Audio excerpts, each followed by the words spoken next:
So one public school in New York City is banning Santa. They've already gotten rid of Thanksgiving and a bunch of other things we're going to talk about. This is the principal at PS 169 in Brooklyn.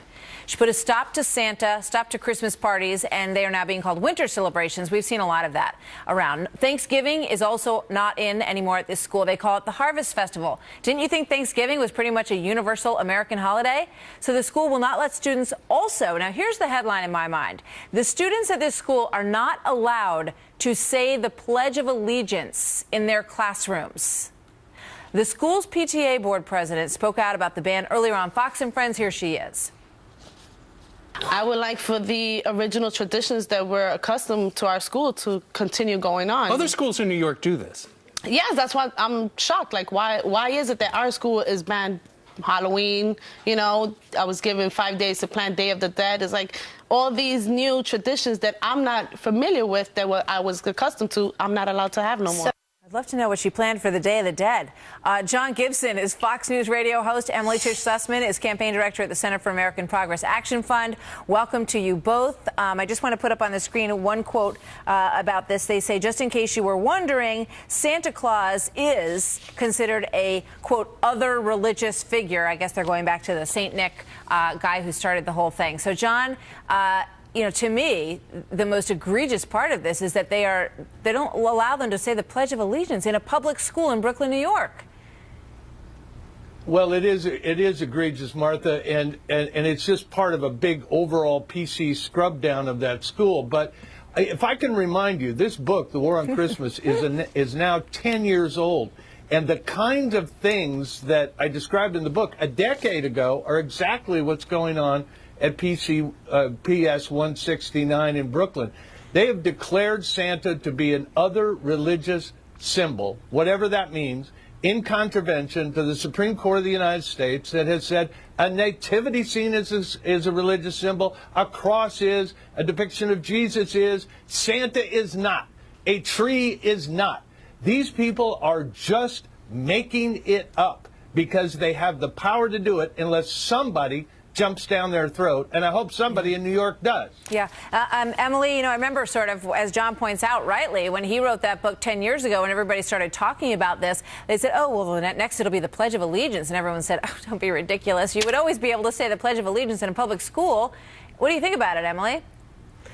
Look, I mean, this country is founded on multiple religions. We are founded on freedom of religion. And so we don't necessarily want government institutions to be choosing favorites of one over the other. And that's generally how I see what's going on here, is the principal saying we do need to be inclusive of all religions. And I believe the PTA chair did say that if we're going to include one, we need to include all of them. We need to be inclusive of all different kinds of holidays. And if we can't include everyone, let's take it out of the school. Are you making Christmas religious now? Well, I do consider Christmas to be a religious holiday. I've never grown up with it. I'm not Christian, evidently, so I do consider it to be everybody, so. the big complaint about Christmas in this country is it's too mercantile. It's too much involving presents and gifts and so forth. It apparently is a business exercise. Kids like to celebrate it. They don't think of Santa as Jesus. Do you?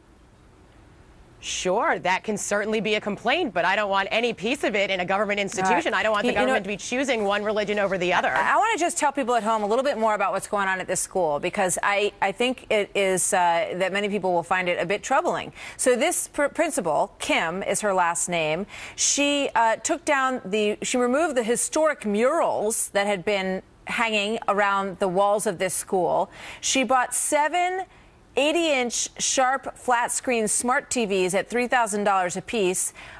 She painted over the historic murals, as I said. She mounted the TVs in the auditorium. They say they're not even being used at this point. Then she took a whole bunch of boxes of brand new books that had been bought, and she dumped them into the basement of the school. So, John, you know, I want to get your thoughts on the larger issue here with what's going on. And what about the fact that the teachers say we were never told that we had an option to say the Pledge of Allegiance? It's our understanding that we're not allowed to do the Pledge of Allegiance in a public school. You know, I think that the TVs haven't been used yet because she hasn't got her propaganda film yet. As soon as she does, she's going to be showing them to the kids. She's dumping out books she doesn't like. This is a 33-year-old woman. If I just might note, why are the TVs up there?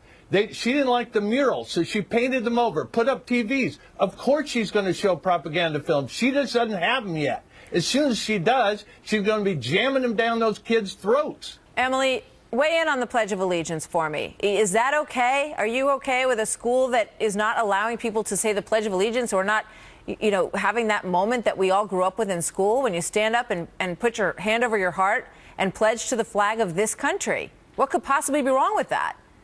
Look, I don't know the specifics about what is happening in this school, but I will say that I actually did not go to a school that started with the Pledge of Allegiance every day, and I feel very, to my core, patriotic and American. So I don't think that's actually what dictates someone feeling like they have an allegiance to the country. And I do think that, you know, the locality can decide is my question. what could possibly be wrong with standing up in the beginning of school and saying the Pledge of Allegiance?